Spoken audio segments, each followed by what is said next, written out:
What is up, people? Welcome back to the channel. Thank you so much for joining me. So if you're a DJ and you're watching this right now, I'm going to talk about 3 things that you need to be doing at every single event. So stay tuned. Hey, yo, you fucking new here, huh? You new here? Well, hit the subscribe button, capiche? While you at it, hit that like button down there too. You know what I'm talking about? And the 2 or 3 of you that are hitting that dislike, I know who you are. Watch your back.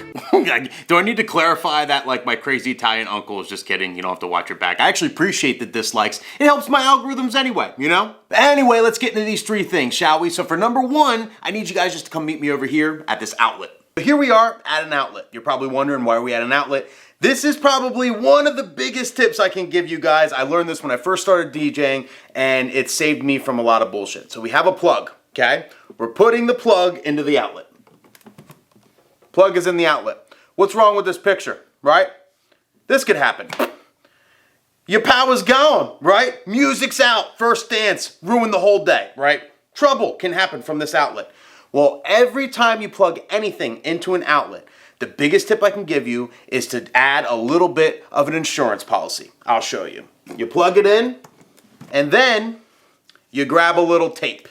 Good old gaffer's tape. You take a piece about yay big, okay? You take this piece, you want to do a little rip, like right here, halfway, right? So we got a little halfway rip, like halfway through. Then on the rip, you want to basically place this around the outlet, like this. The rip allows you to kind of wrap it around nice.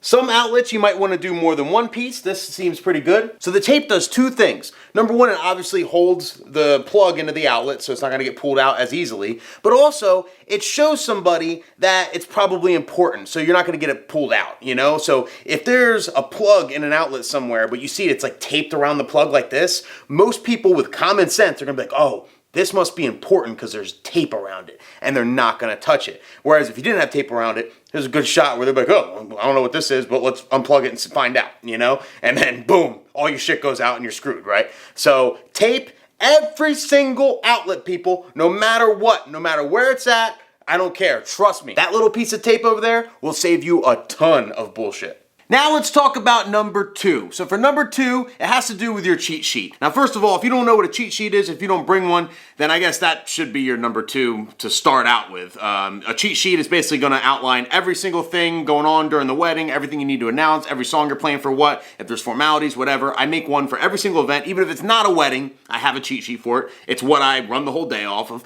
But the actual tip I want to give here that every DJ should be doing at every single event is to make multiple copies of it and bring them with you. Making a copy of your cheat sheet for everyone not only looks good, right? It makes you look organized and all that stuff, but it also makes sure everyone stays on the same page, you know? It really, really does help. I make a copy for the maitre d', I make a copy for my assistant Santi, so when he's helping me out doing intros and stuff, obviously he has his own copy, and then a lot of times I'll make a copy for the photographers too if they need it. That way, we're all on the same page. They know when we're doing stuff, I have everything kind of laid out on my cheat sheet, by the timeline order, what times we're doing when, what I'm playing, everything, what I'm saying, and it just really keeps everybody on the same page. A lot of times, when you're working with different maitre d's, if you have an ambitious maitre d', they'll take your sheet, they'll go line up your whole bridal party for you. Now you don't have to do that. And I love that's just like, oh, it's like, what's it, my birthday? You know, I'll go out there and triple check it still, but you know, they get everybody together though, they handle all that, they have everybody in line, all you gotta do is go there and triple check it.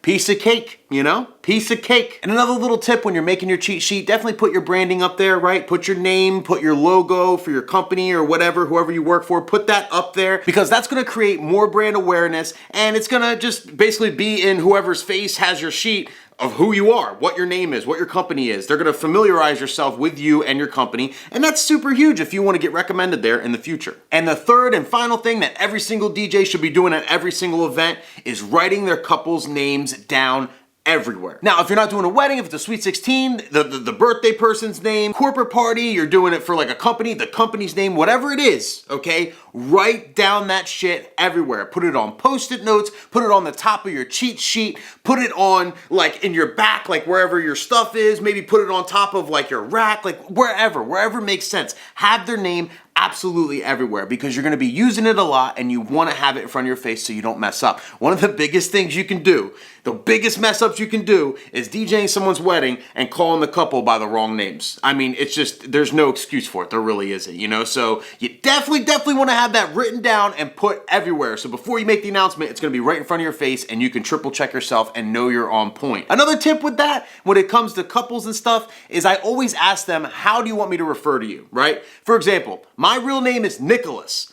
Do I like being called Nicholas? No. I sound bougie. Nicholas. Nicholas. Like, I feel like if I were to go by Nicholas, that would mean I'm like a trust fund baby or something. Like, I got, you know, like, I don't know. I just don't like Nicholas. Like, I like my name, but like, I prefer to be called by Nick, right? Same thing with your couples. Maybe it's Stephanie, they want to be called Steph, or, you know, maybe it's Bob, but they want to be called Robert, the full name, or maybe they hate Bobby. Like, don't use Bobby at all. That's like their pet peeve. Because some people can't stand when they're called a certain name as well. So confirm that with your couple ahead of time. Ask them, how do you want me to refer to you throughout the night? And those are the names you're going to write on top of everything. So you can always, bam, just bust out their name at any time. It's going to create a more personable experience. You want to use their name as much as possible rather than just saying bride and groom or bride and bride or whatever. And it'll prevent any mess ups. So you'll be good to go. But that's it, people. This is a quick one. I hope you learned something today. If you did, throw it in the comments. If you didn't, throw it in the comments. Either way, thank you for joining me. I appreciate you guys watching, and I'll see you guys next week. Peace out.